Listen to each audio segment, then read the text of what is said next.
Hi guys, welcome back to Real with Rachel. I'm so glad you guys are here today. We're going to be talking about something that I feel so many of us deal with, but maybe not all of us talk about. And that is the struggle of believing in love again after your heart has been broken. Now, I don't know about you, but I've had those moments where I've thought that that's it. I don't believe in love anymore. I'm done with it. And I didn't ever mean it in a funny or sarcastic way. I meant it like genuinely. I really believed at one point that maybe love just wasn't real, or at least not real for me. Now before I get started, I bought myself some flowers, so I would recommend doing that once in a while. I like to get some like every month. So this month, I got purple flowers just because I got into Trisigma and their colors are pink and white. So I got these. So during this episode, I'm going to be cutting them up. Okay, so for part one, I'm going to talk about what heartbreak really does to you.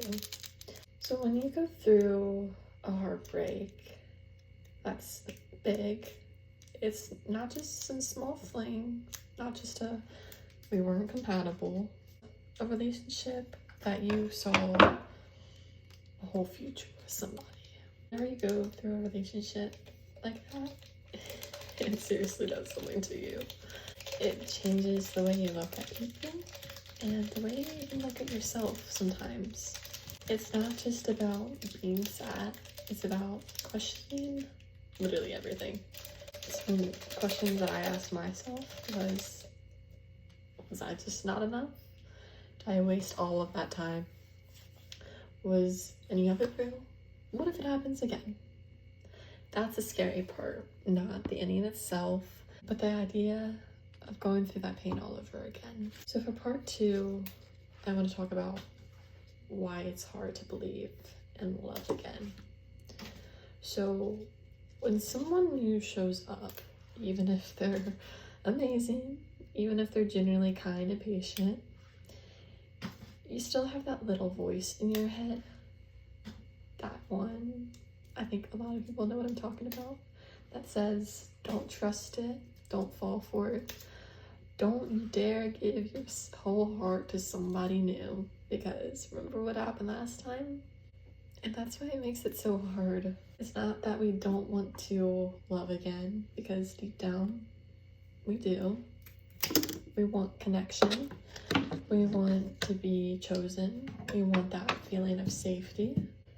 But when that fear gets so loud that it almost feels safer to stay guarded, safer to say, nope, I don't believe in love anymore. But the fear gets so bad that it almost feels safer to stay grounded, safer to say, no, I don't believe in love anymore. Part three, I want to talk about what people don't understand. And I think what makes it harder is that people around you don't always get it.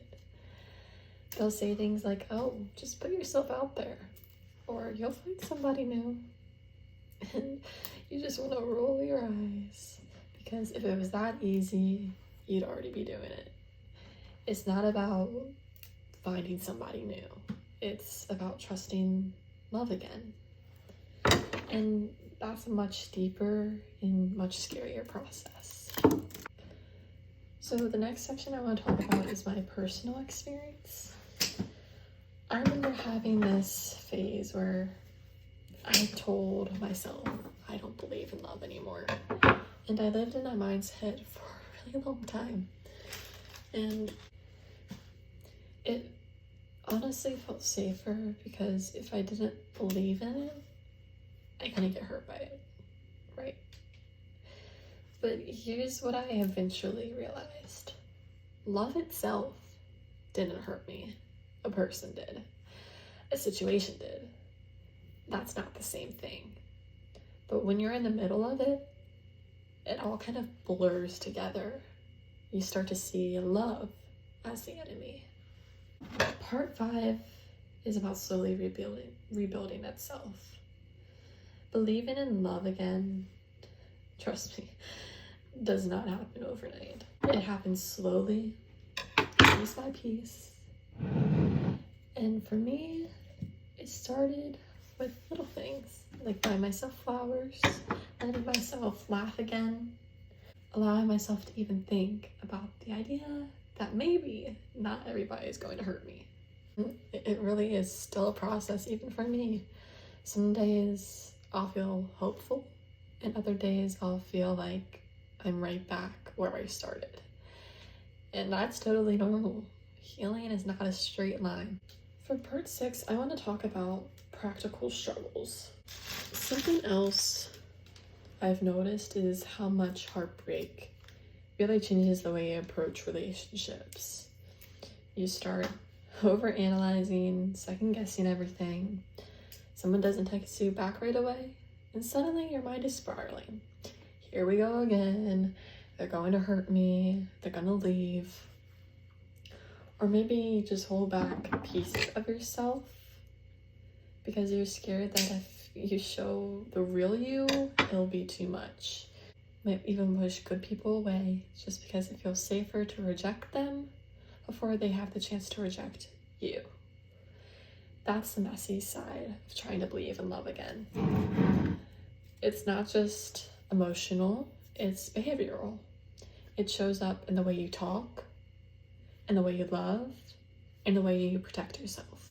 Part 7 is about the shift in perspective. The biggest shift for me was realizing heartbreak isn't the end of my love story. It's just one chapter. And sometimes the best chapters come after the ones you thought was your ending. And love, when it's healthy, when it's right, it doesn't feel like chaos. It doesn't feel like you're constantly questioning yourself. It feels steady, it feels safe, it feels like coming home. Part 8, I want to give some encouragement to you guys, to my listeners.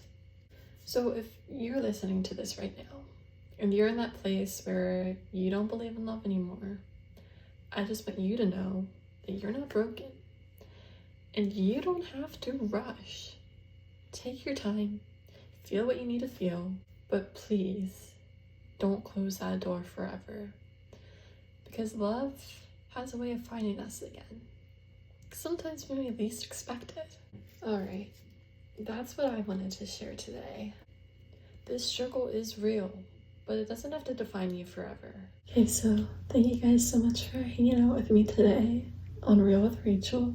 This is how my bouquet turned out, and I hope you enjoyed. If you liked this video, please subscribe, because I'm going to be trying to do them every day or every other day. So if you know anybody that's also struggling with believing in love again, share this with them as well. Thank you guys. Love you.